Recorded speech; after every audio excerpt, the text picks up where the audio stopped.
Dame, dame, dame, dame.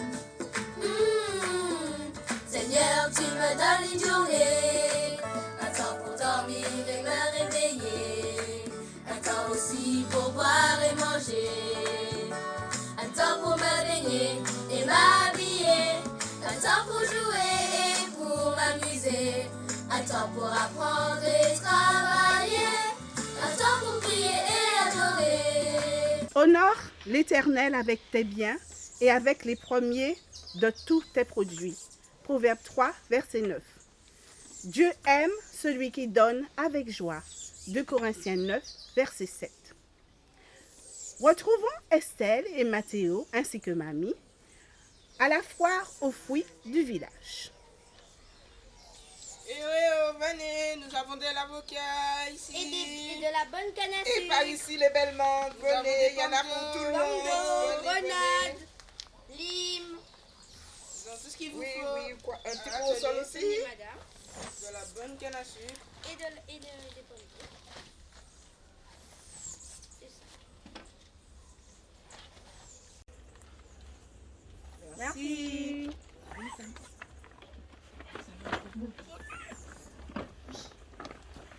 Voilà, bonne journée. Au revoir. Ah, ça fait du bien, on a bien réussi avant. Vous voyez que ça marche, les enfants? Mesdames, Vous avez dit bonjour. qu'il fallait Comment pas tu vas, vous Doudou? inquiéter. Comment tu vas? À me proposer. Hein. On a du coco. Ah, mais c'est ça, Maléa. Ah ben, Bon, coco à soleil. Mon capable de plein. Donnez-nous l'argent et vous aurez. Mais ça, mais manquez pas l'argent, je mets. Tiens l'argent. Ah, merci. Ok, bonne journée. Bonne journée. À la soleil, allez. Ok, ouais, bonne journée. Ah, bonjour madame, bonjour. Alors, ici il y a une belle papaye, je pense que ça fera du bien à l'enfant. De la canne à Mangue sucre. aussi. De la canne à sucre. Attendez, madame, revenez. Ça nous fera plaisir de vous donner quelque chose quand même. Voilà, tiens.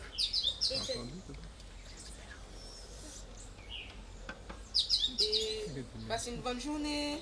Ok, bonne journée. Au revoir mon petit. Ça fait plaisir de faire un don. Je suis fière de vous mes chéris. Vous avez vraiment assuré. Ah, c'était génial. Merci, mamie. Ah, merci mamie. Au début, c'était un peu difficile. Mais quand les clients ont commencé à venir, cela nous a vraiment boosté. Ah, j'ai vu ça, vous avez Je le grand sourire. Je me suis même retrouvée à vanter les vertus de la canne à sucre pour inciter les gens à acheter. Ah oui, Mathéo, vraiment, je t'écoutais vanter la canne. Venez, venez acheter de la canne. Mesdames, messieurs, allons. Tu disais la canne, c'est bon contre la toux. Ça étanche la soif. Ça facilite le fonctionnement des reins. Tu as aussi dit que c'est bon contre la constipation. Et puis, tu n'as pas oublié de dire quelque chose. Même pour les diabétiques, la canne a un indice glycémique faible. Alors là, tu as tout dit. Vraiment, c'était génial. C'est vrai que tu étais parfait, Mathieu. Merci. Mais pour la canne, j'aurais juste ajouté qu'elle combat les cancers du sein et de la prostate. Je confirme, les enfants, que vous étiez géniaux.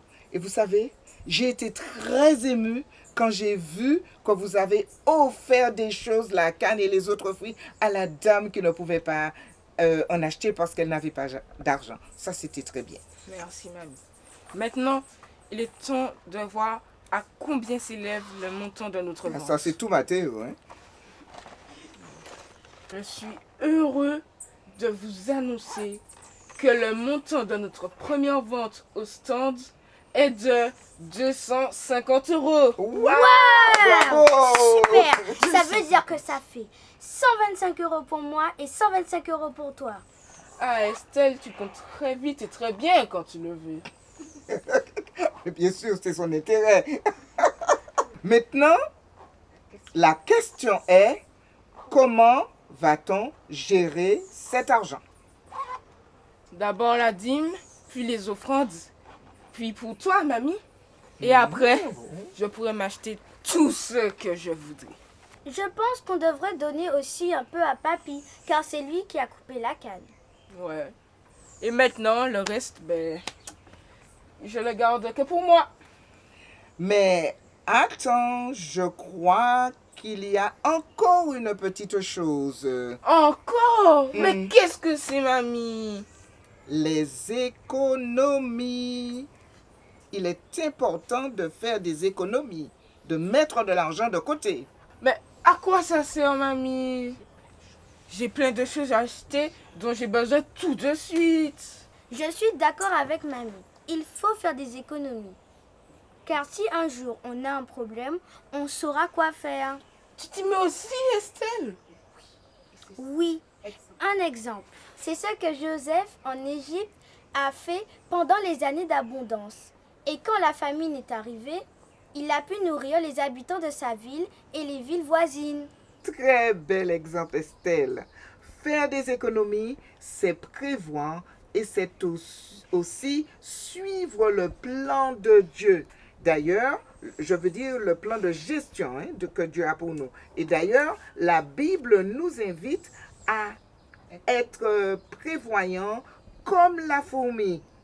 Va vers la fourmi paresseuse, considère ses voies et deviens sage. Je n'ai pas trop envie de faire des économies. Mais si Dieu nous le recommande, c'est que c'est une bonne chose. Alors, j'accepte de gérer avec Dieu. Très bien, Mathéo.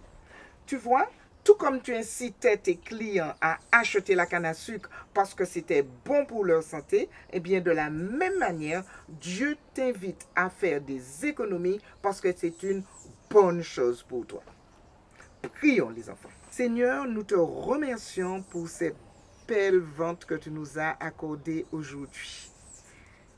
Nous sommes contents de tout l'argent que nous avons récolté, mais nous voulons que tu nous aides à bien gérer cet argent, à te donner ce qui te revient et aussi à faire des économies.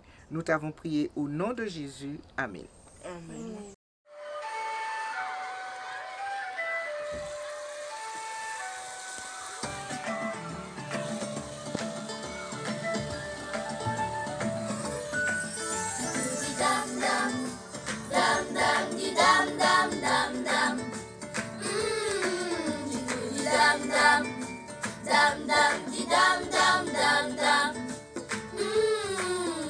Seigneur, tu me donnes une journée, un temps pour dormir et me réveiller, un temps aussi pour boire et manger, un temps pour me baigner et m'habiller, un temps pour jouer et pour m'amuser, un temps pour apprendre et